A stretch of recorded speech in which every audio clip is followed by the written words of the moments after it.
This book is called Jamie O'Rourke and the Big Potato. It's an Irish folktale written by Tomie dePaola. And reading with us is our leprechaun. And look, he brought his own potato with him to read. Just in case he gets hungry, he has his own. All right, let's get started.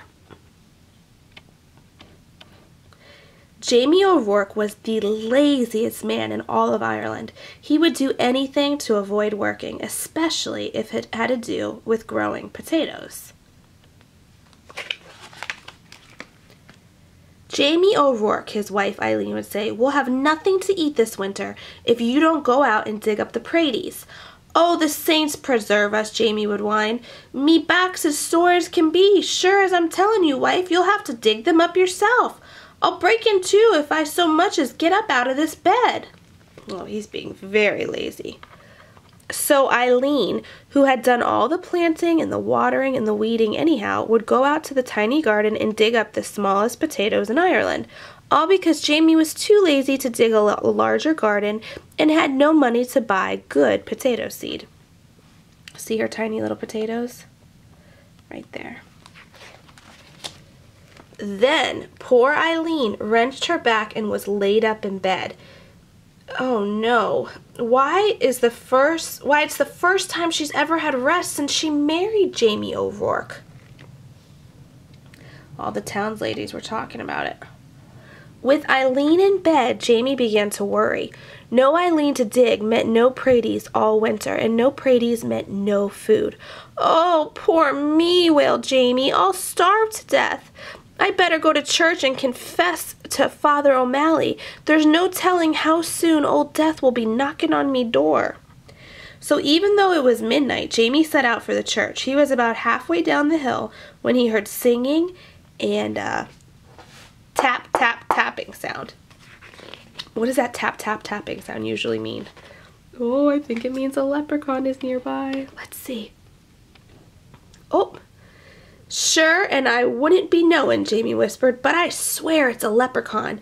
And sure enough, sitting in a circle of ferns in the moonlight was a leprechaun, singing and hammering tiny nails into the heels of the fairy boots that he was making. Jamie knew just what to do. He crept up and he grabbed the little man by his coattails and held on firm. "Let me go! Let me go!" the leprechaun shouted. "Not on your life," Jamie said. "Not until you show me where you keep your pot of gold." Now everyone in Ireland knows that leprechauns make boots and dancing shoes for the fairies, who pay for them with gold. And everyone knows that if you catch a leprechaun, he'll pay for his freedom with his pot of gold. But this leprechaun was more clever than most. "Oh, please, Mr. Mortal Man," he said. "I'm just starting out making fairy shoes, and I only have 1 or 2 pieces of gold in my pot. Would you take a wish instead?" "Why, what would I wish for?" Jamie asked. "Me, who's about to die of starvation because my wife is sick in bed and can't dig the praties for the winter? And they're such puny praties anyhow." "Well," said the leprechaun, reaching into his pocket, "you could wish for the biggest pratie in the world. It would last all winter, and you wouldn't have to do anything more than plant this seed, water it, and just wait." That sounded wonderful to Jamie. "Done," he shouted, and as the leprechaun dropped the seed into Jamie's hand, Jamie let go of his coattails and off that leprechaun scampered. He ran away. When Eileen heard what he had done, she was furious. "Jamie O'Rourke, you're not only the laziest man in Ireland, but a fool as well. Giving up a pot of gold for a pratie seed? Well, I'm going to plant this seed and water it, and you'll see," said Jamie. And out he went. Whoa, look at this. Let me make it clear. Hold on. Whoa. And faith, Eileen did see. In no time at all, the biggest, finest potato plant had sprouted out of the ground, followed by the potato itself. It was so big, it pushed up not only all the dirt in the garden, but the garden shed and the corner of the cottage as well. "Well, surely now it's ready to dig," Jamie said very proudly. He hoed all around it, but he couldn't dig that Prady out of the ground. He got a beam and a big rock and tried to pry it out. He pushed and he pushed, but it would not budge. As he was pondering what to do, his neighbor passed by on his way to the village. He couldn't believe his eyes. He couldn't wait to tell everyone in the village what he had seen. And before you knew it, the hill up to Jamie's was filled with villagers coming to see this big potato.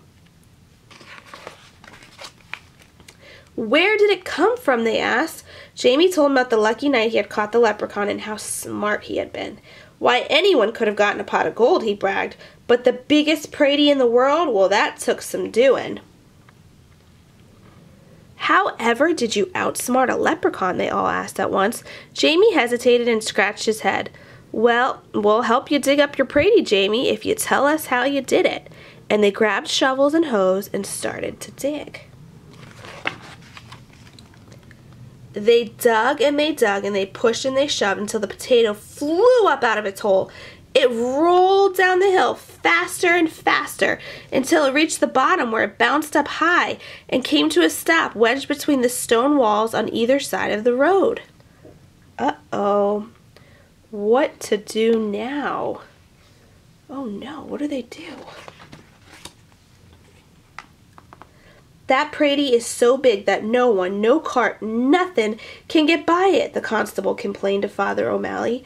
How's a body to get in or out of the village? What shall we do? The villagers wailed.